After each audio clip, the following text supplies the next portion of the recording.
Selamat datang di channel hiburan novel. Sebelum memulai mendengarkan novel, jangan lupa untuk subscribe dan like video ini, supaya admin bisa lebih bersemangat untuk membuat konten lebih banyak. Terima kasih. Bab 166 dan ke-167. Harvey terdiam saat melihat Rosalie salah tingkah. Nona Rosalie, maaf orang lain akan mengira aku menggodamu. Aku punya istri, bukan orang seperti itu. Rosalie lalu mendekati dan berkata dengan lembut.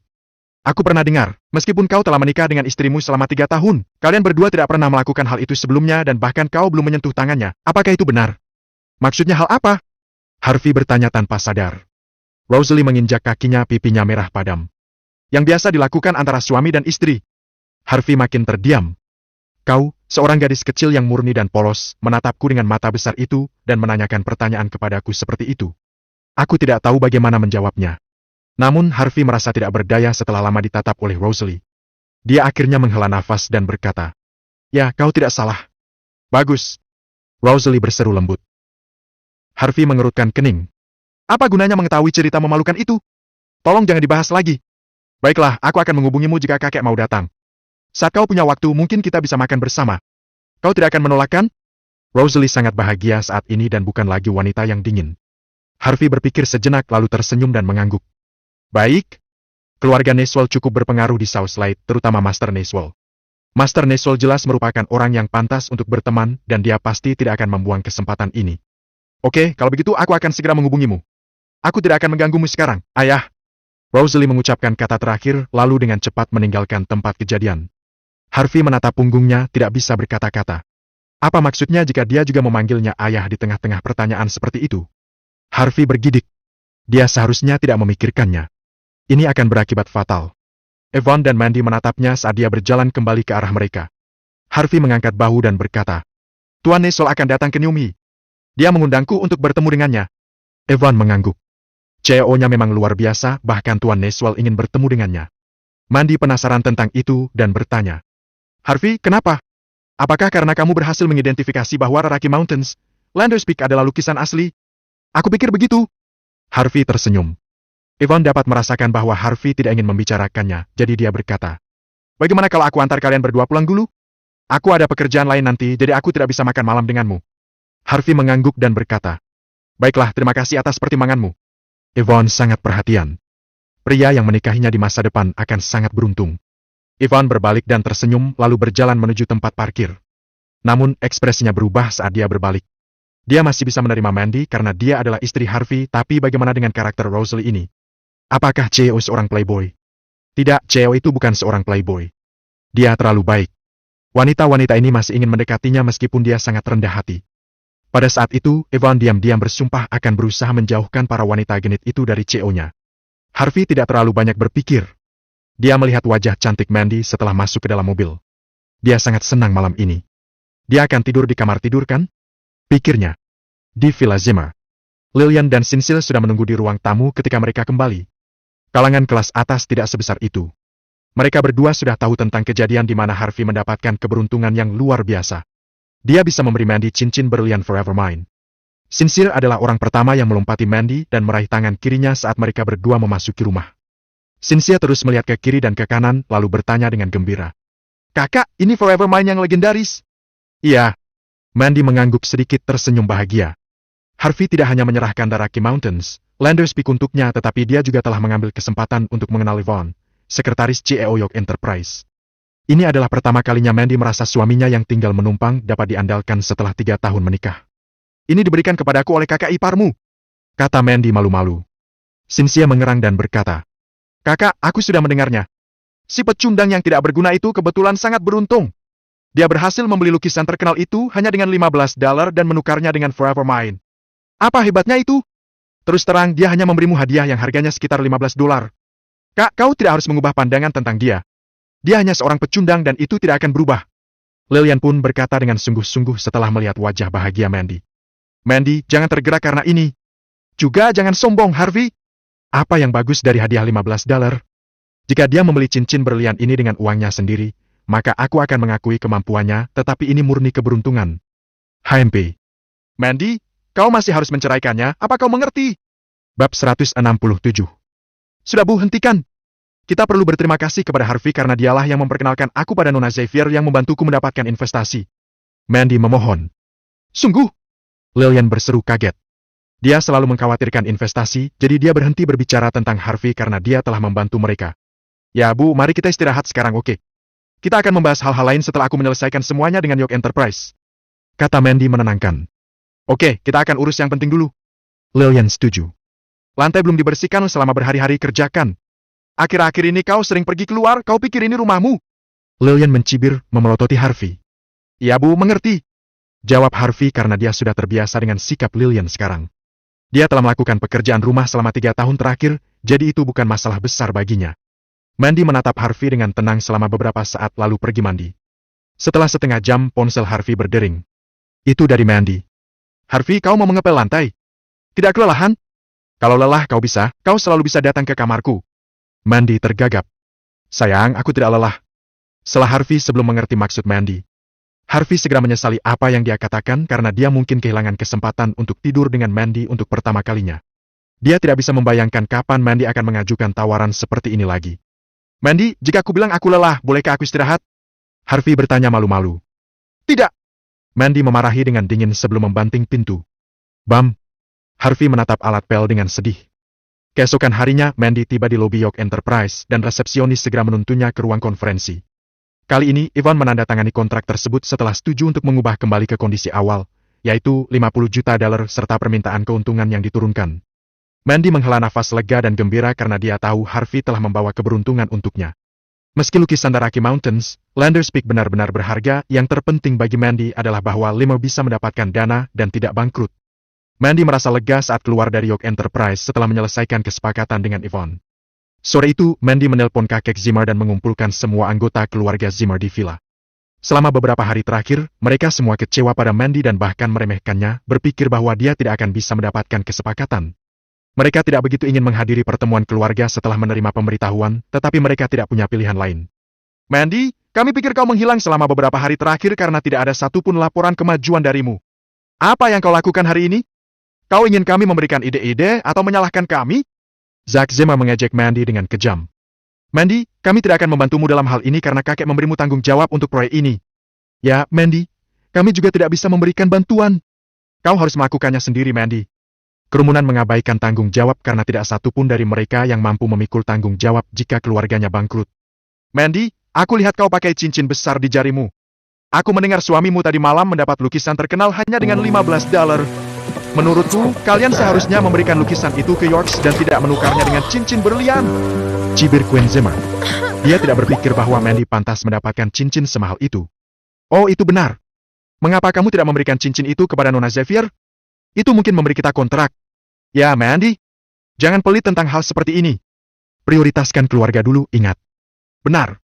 Kau harus fokus pada masalah kita dulu. Bab 168 dan ke-169. Ini adalah hadiah dari suamiku, aku tidak akan menjualnya apapun yang terjadi. Mandy protes sambil memelototi semua anggota keluarganya. Mandy, kau tidak punya simpati. Apa kau ingin melihat kami bangkrut? Kau pengkhianat.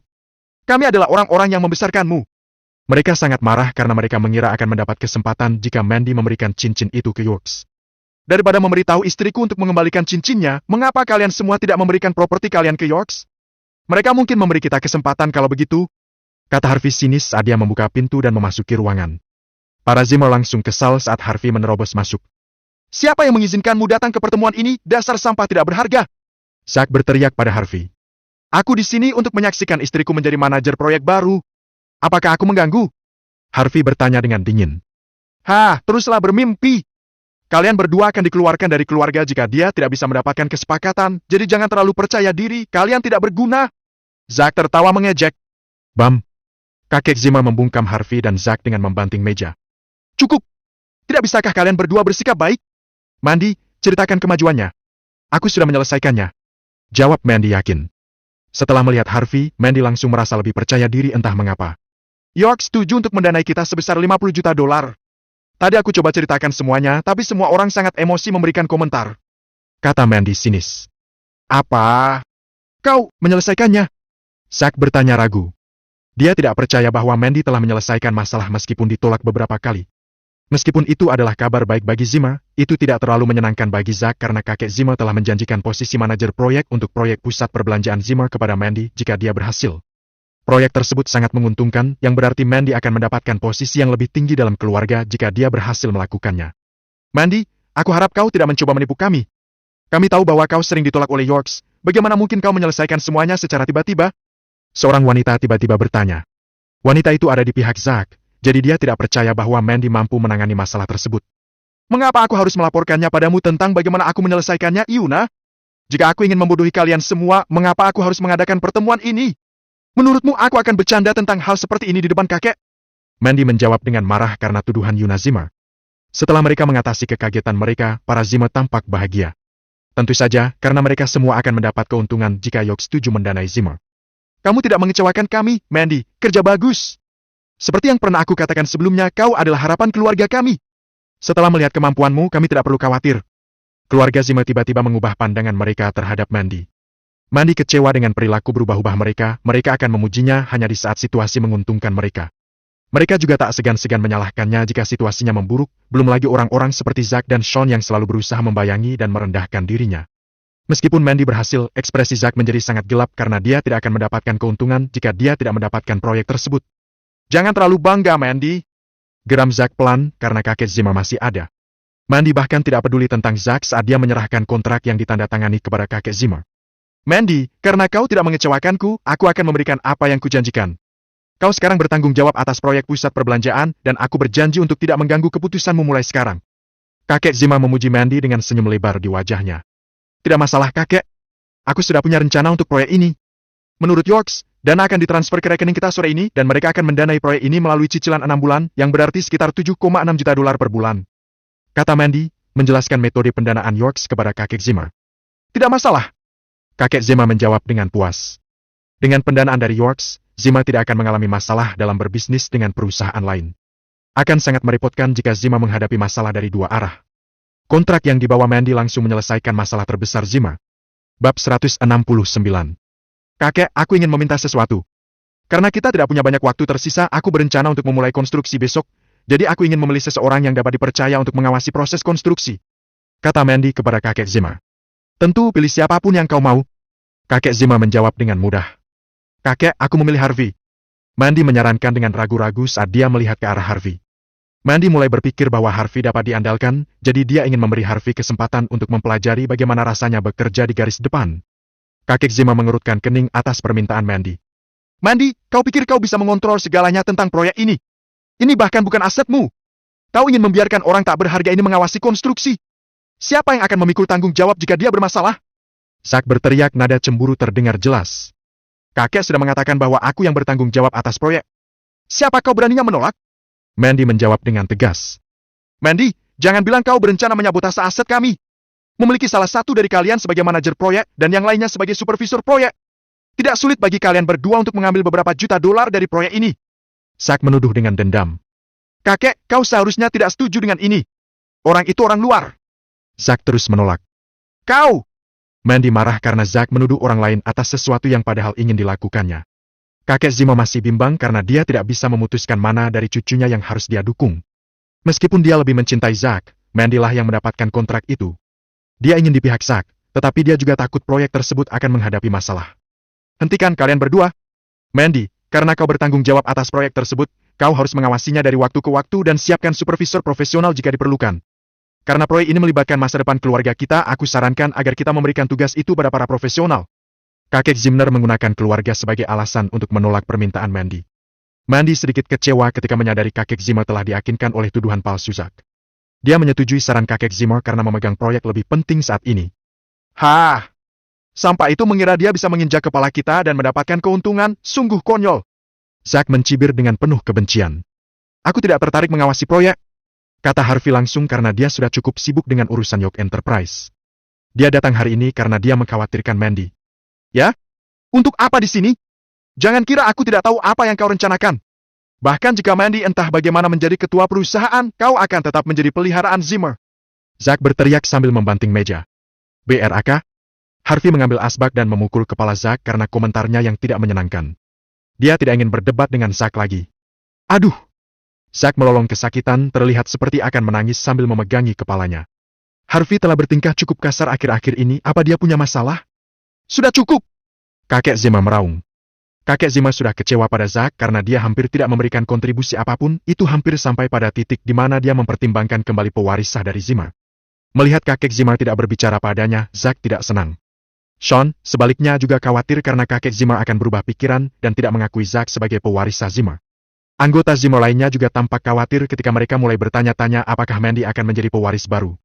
Jika demikian, mereka harus sering menjilat Mandy dan lebih menghormati Harvey, tetapi mereka hanya melihat Harvey sebagai penada harta. Setelah kakek Zima pergi, Zack berdiri dengan marah.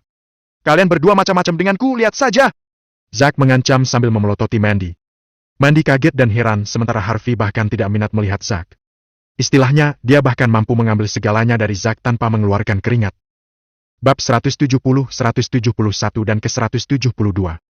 Tidak butuh waktu lama sebelum berita menyebar ke seluruh Nyumhi bahwa Lima mendapat dana $50 juta dari Yorks. Kudengar mereka mendapat dana karena seorang wanita. Apa orang itu yang mempunyai suami yang menumpang? Kudengar suaminya membeli lukisan dari Rocky Mountains, Landos Peak hanya dengan $15 lalu memberikannya kepada CEO York Enterprise. Pantas saja. Apa mungkin CEO tertarik pada Mandy? Orang luar tiba-tiba mulai bergosip, tetapi itu tidak menghentikan Zima menjadi lebih populer karena banyak keluarga datang berkunjung di sore hari itu. Villa Zima penuh sesak dan semua orang telah ada di sana kecuali Harvey York dan Mandy Zima. Keluarga lain datang untuk mempelajari satu atau dua hal tentang bagaimana mereka mendapatkan dana tersebut, tetapi sayang sekali Mandy tidak ada di sana untuk menceritakan detailnya. Di Hotel Platinum, Harvey ingin bertemu dengan Tyson Woods dan secara tidak sengaja bertemu dengan Jake Suri dalam perjalanan. Jake terkejut melihat Harvey di sana karena dia datang dengan maksud meminta Tyson untuk menyingkirkan Harvey. Benar-benar kebetulan, Harvey! Ejek Jake.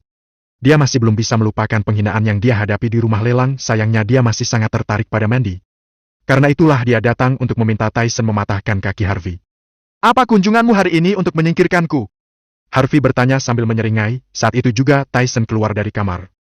Dia terkejut melihat Harvey dan Jake berdiri bersebelahan saat dia mendengar bahwa Jake membutuhkan bantuannya untuk mematahkan kaki seseorang. Melihat dari situasinya, mungkinkah orang yang dimaksud Jake adalah Harvey? Bro Tyson, seperti yang kita diskusikan sebelumnya, ini orangnya. Patahkan kakinya dan $800.000 akan menjadi milikmu. Kata Jake dengan berani berharap Harvey akan ketakutan dan menceraikan Mandy. Mungkin kemudian dia akan memiliki kesempatan untuk bersamanya. Wajah Tyson memucat setelah mendengar permintaan Jake. Dari semua orang di bumi, Jake mau berkelahi dengan Harvey. Tyson tidak akan berani macam-macam pada Harvey bahkan jika Harvey ingin membunuhnya.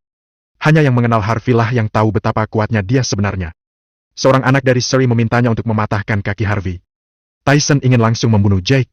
Harvey menatap Tyson sebelum dia bisa mengatakan apapun. Tuan Surrey, setidaknya beritahu aku berapa banyak yang kau bayar untuk mematahkan kakiku. Kata Harvey dengan tenang. $800.000. $400.000 untuk masing-masing kaki. Jake menjawab dengan bangga. Beu kakak? Harvey meninju wajah Jake tanpa aba-aba. $400.000 untuk satu kaki? Kau bercanda? Ini bernilai setidaknya beberapa juta, kau mau membodohi Tyson. Apa dia baru saja menamparku? Jake tertegun sambil memegang pipinya dengan mata lebar. Bro Tyson, bantu aku mematahkan lengannya juga dan aku akan memberimu $800.000 lagi. Jake berteriak marah sambil menunjuk Harvey. $800.000? Kau masih mau membodohiku lagi? Tyson bertanya dengan nada mengancam lalu dia menyadari bahwa Harvey tidak ingin mengekspos dirinya sendiri. Terima kasih telah mendengarkan cerita novel. Sampai ketemu kembali di video berikutnya.